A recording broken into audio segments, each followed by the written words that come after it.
Good evening dear students. Today let us discuss about single phase induction motor. पिछले video में हम discuss कर रहे थे single phase induction motor self starting नहीं होता है। इस वीडियो में डिस्कस करेंगे सिंगल फेज इंडक्शन मोटर को सेल्फ स्टार्टिंग कैसे बनाते हैं, how to make single phase induction motor self starting. तो आपको हम पहले ही बता चुके हैं कि 3 फेज फील्ड जो होता है वो रोटेट करता है और उसका मान होता है 3/2 m और वो किस स्पीड से रोटेट करता है, सिंक्रोनस स्पीड से। ये आपको मालूम है। आज डिस्कस करेंगे कि क्या 2 फेज फील्ड जो है रोटेटिंग होता है या नहीं, whether 2 phase field is rotating और नॉट। तो 2 फेज सप्लाई जो होती है, देखिए ये होती है ऐसे।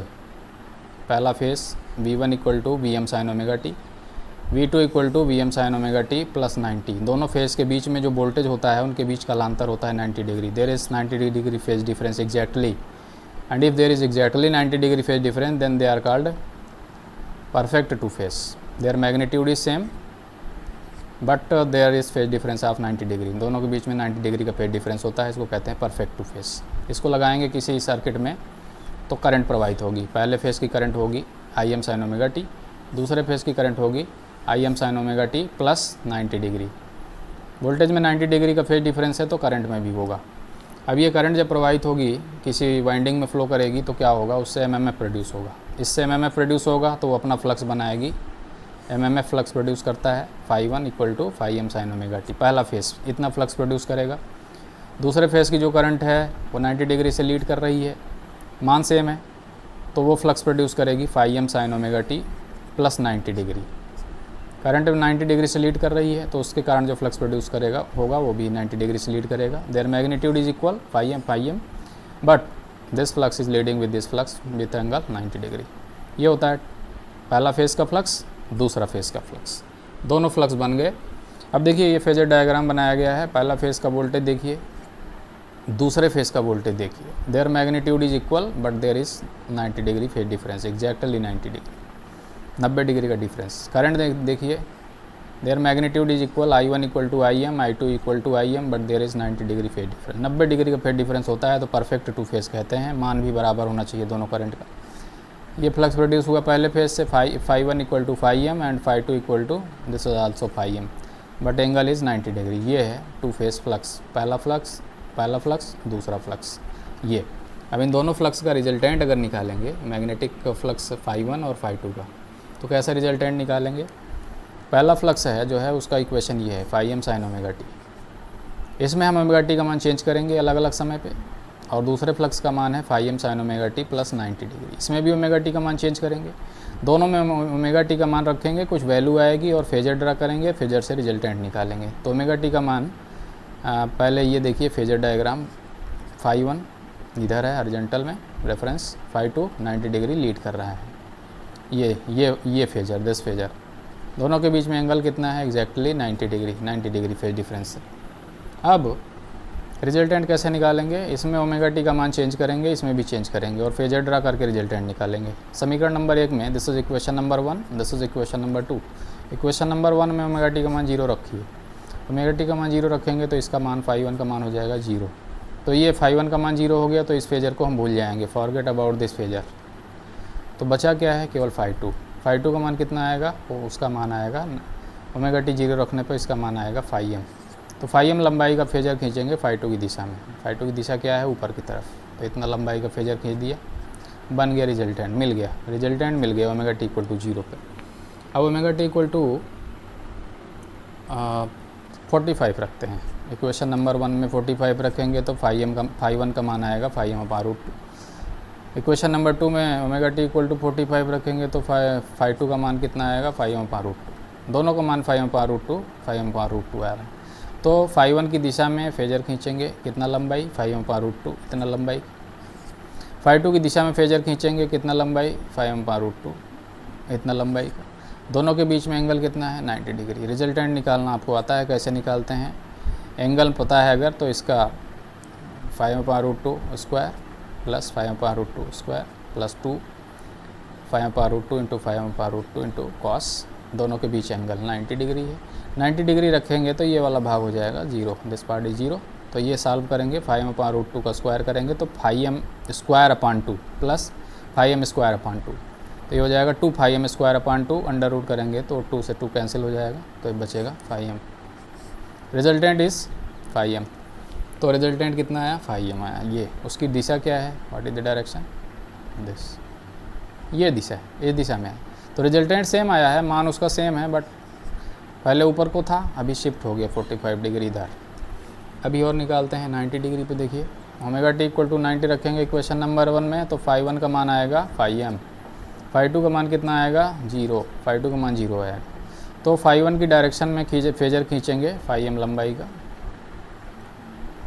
फाई 1 की दिशा में, बस ये हो गया। फाई 2 को 0 रखना है, इसलिए फॉरगेट अबाउट दिस फेजर, ऊपर को जो फेजर था उसको भूल जाइए, केवल एक फेजर है ये, इसका मान है फाई एम। तो रिजल्टेंट केवल ये बचा ये। तो रिजल्टेंट देखिए पहले कहाँ था, ऊपर को था, फिर शिफ्ट हो गया 45 डिग्री, फिर शिफ्ट हो गया इधर। तो शिफ्ट हो रहा है ये धीरे धीरे इधर की तरफ, मान सेम है, it is phi m, but it is shifting in the clockwise direction. 135 रखेंगे ओमेगा टी का मान, तो फाई 1 का मान आएगा फाई एम पार रूट 2, फाई 2 का मान आएगा माइनस फाई एम पार रूट 2।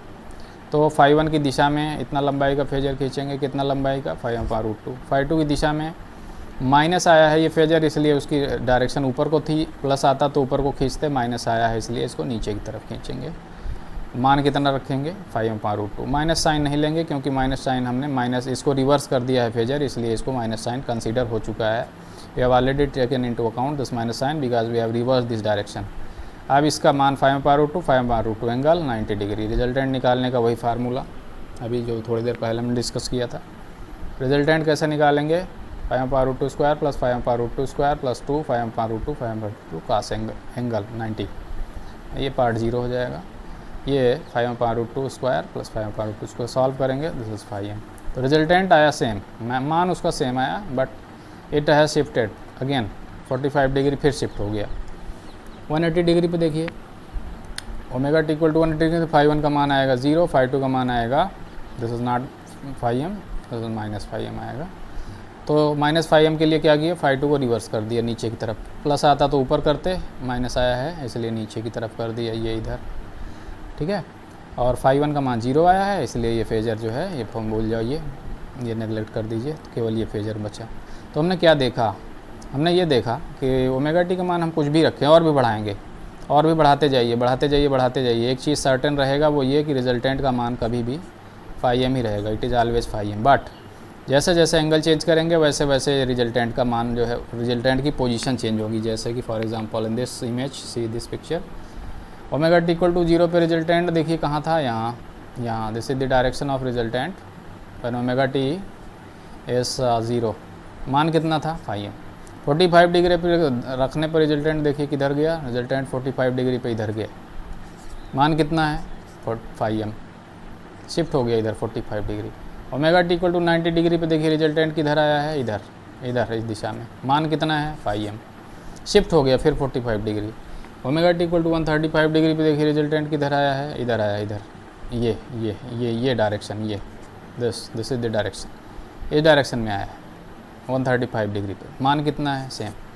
180 डिग्री पे देखिए रिजल्टेंट किधर आया है, नीचे, डाउनवर्ड इधर, मान कितना है, सेम। तो हम यहाँ पे ये कह सकते हैं, कंक्लूज़न क्या है, कंक्लूज़न ये है कि 3 फेज फील्ड की तरह 2 फेज फील्ड भी रोटेट करता है इस दिशा में, क्लॉकवाइज डायरेक्शन में। तो सीधी रोटेशन, शिफ्टिंग हो रही है, दी magnitude is same but it is changing its position. किस स्पीड से रोटेट करता है, जिस स्पीड से 3 phase rotating magnetic field rotate करता है, 120 एफ अपान पी। तो 120 इंटू एफ फ्रिक्वेंसी रख देंगे, पी का मान रख देंगे, तो आपको पता चल जाएगा कि 2 फेज फील्ड जो है वो किस स्पीड से रोटेट करेगा।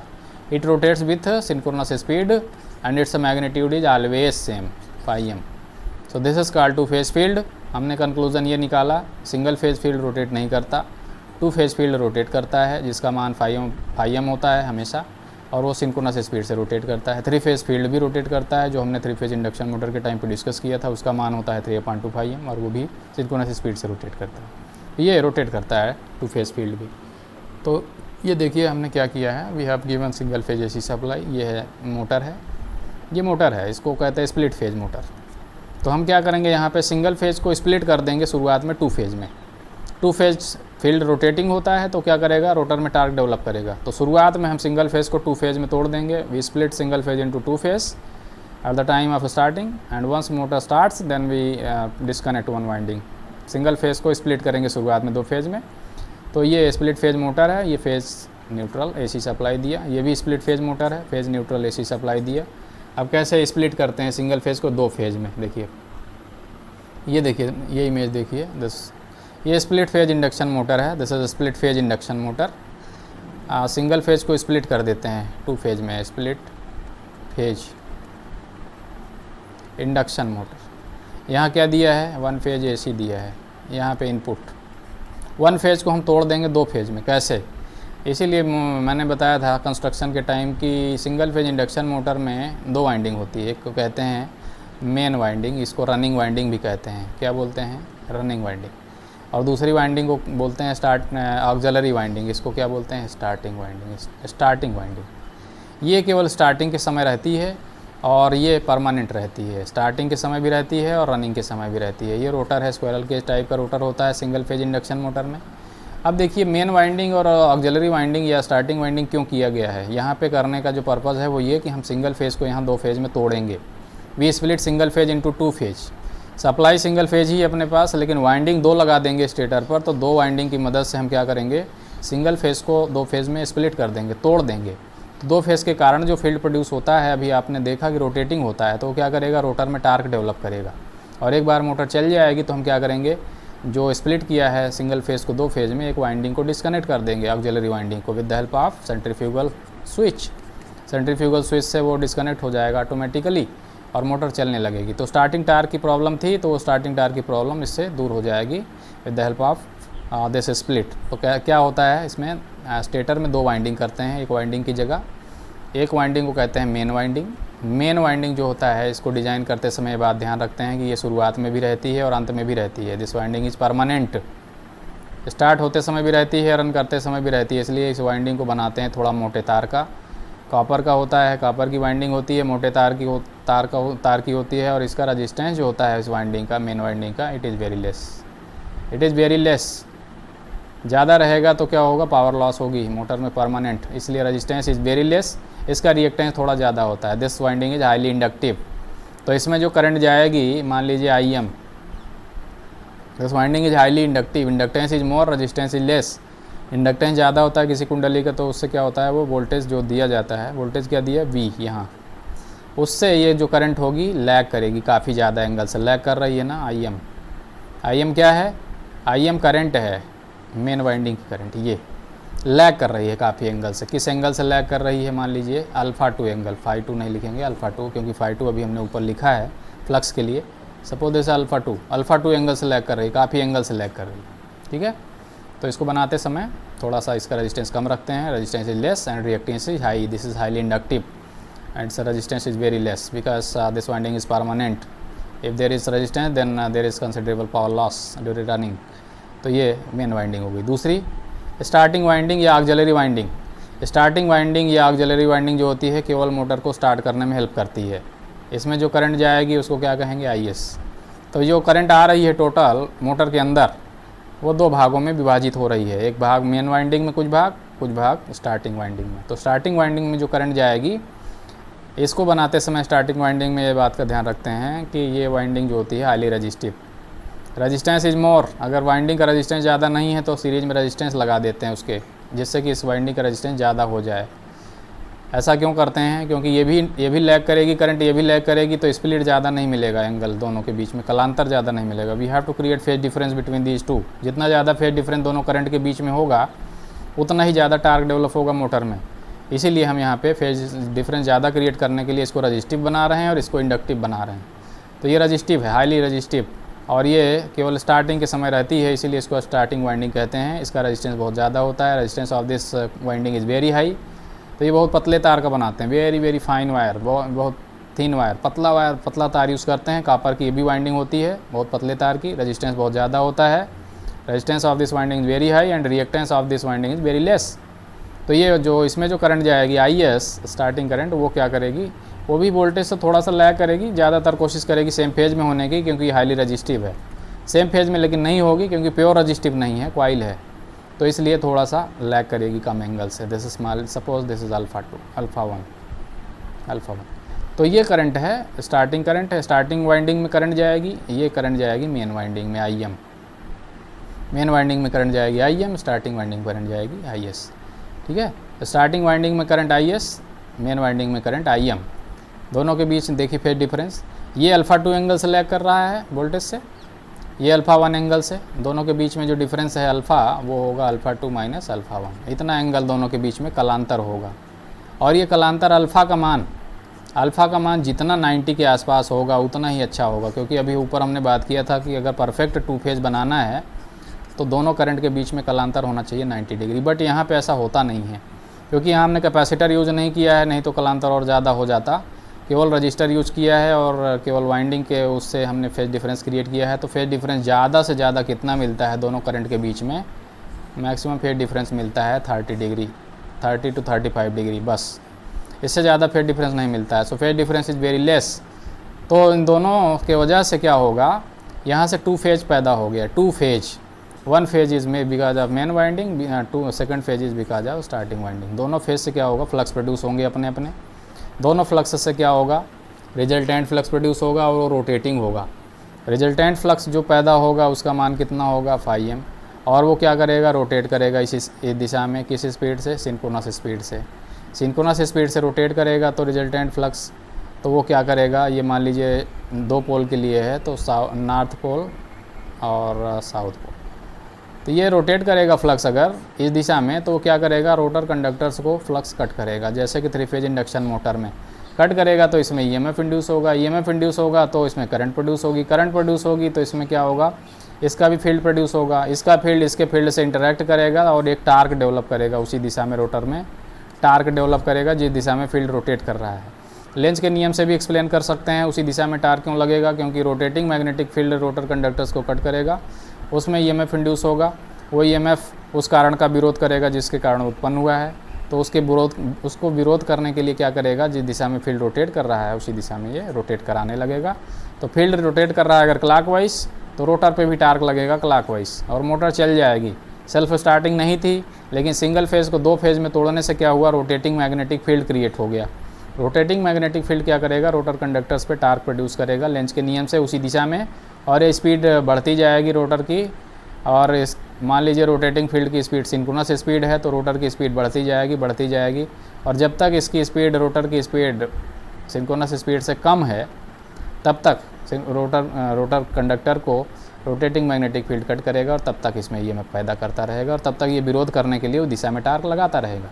और जैसे ही ये सिंक्रोनस स्पीड पर रोटर पहुँचेगा, जैसे ही सिंक्रोनस स्पीड पे पहुँचेगा NR=NS, दोनों की स्पीड सेम हो जाएगी। रोटर की स्पीड और रोटेटिंग फील्ड की स्पीड सेम हो जाएगी। रोटर की स्पीड और रोटेटिंग फील्ड की स्पीड सेम हो जाएगी तो रोटर कंडक्टर को जो फील्ड है वो कट नहीं करेगा, तो इसमें EMF प्रोड्यूस नहीं होगा, टार्क प्रोड्यूस नहीं होगा। फिर क्या होगा, फिर रोटर स्लो होगा। फील्ड की स्पीड तो NS ही रहेगी, लेकिन रोटर की स्पीड जो NR है वो स्लो हो जाएगी, NR स्लो हो जाएगी। स्लो होगी तो ये फील्ड जो है फिर कट करने लगा, फिर कट करेगा तो फिर इसमें EMF प्रोड्यूस होगा, फिर टार्क पैदा होने लगा, फिर मोटर इस दिशा में चले। तो ये मोटर क्या करेगी, सिंक्रोनस स्पीड के पास पहुंचने का प्रयास करेगी, लेकिन उसके सिंक्रोनस स्पीड पर चल नहीं पाएगी, उससे थोड़ा कम स्पीड पर चलेगी। सो this is also a synchronous motor, this motor also runs below synchronous speed.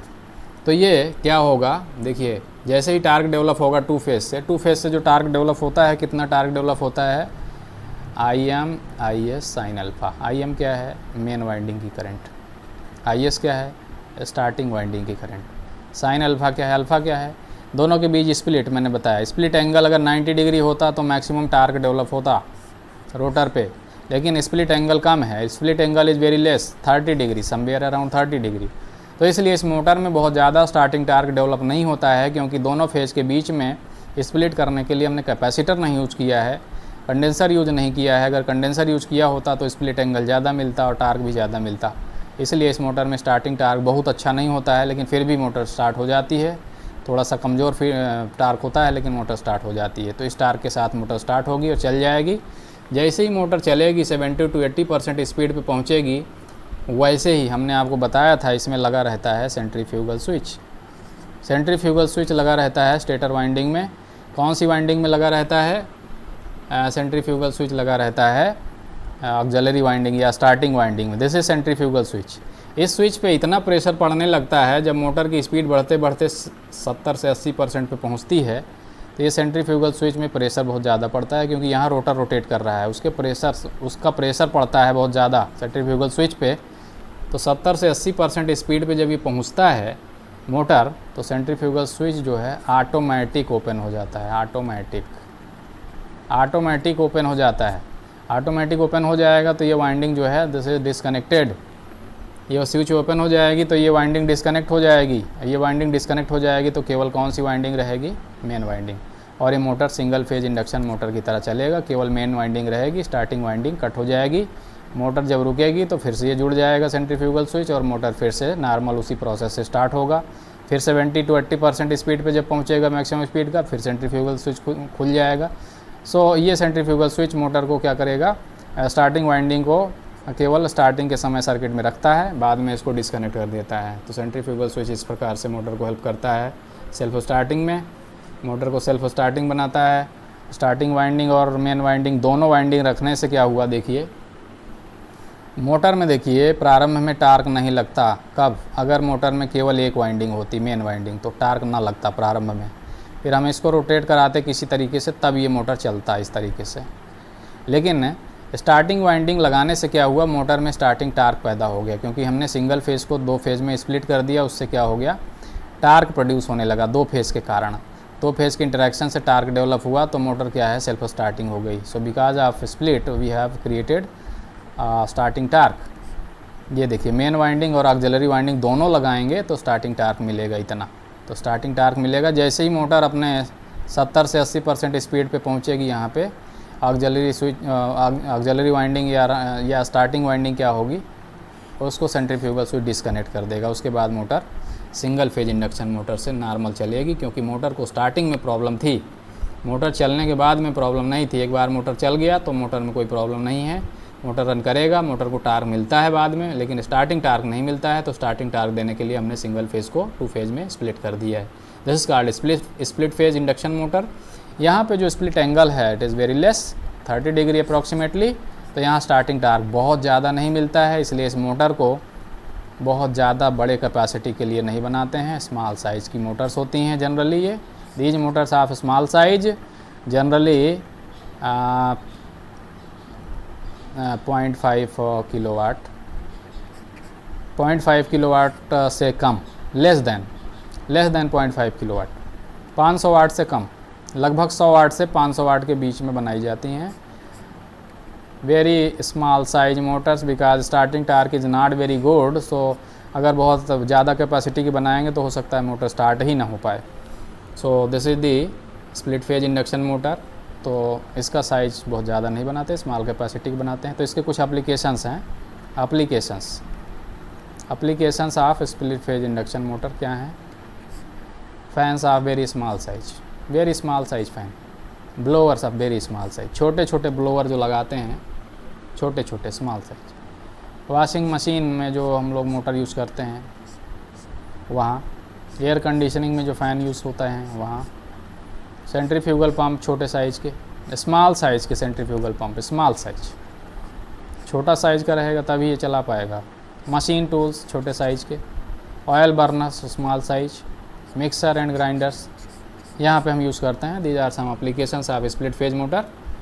इसका जो रनिंग करेक्टरिस्टिक है it is very similar to single phase induction motor. In fact हमने केवल स्टार्टिंग में सिंगल फेज को 2 फेज में स्प्लिट कर दिया है। With the help of split we can create starting torque. We have created starting torque, but starting torque is not so good. So this motor is designed for small size, छोटे size के लिए मोटरें बनाई जाती हैं और उनके applications कुछ हमने बताए हैं। Thank you for watching this video. Thank you so much.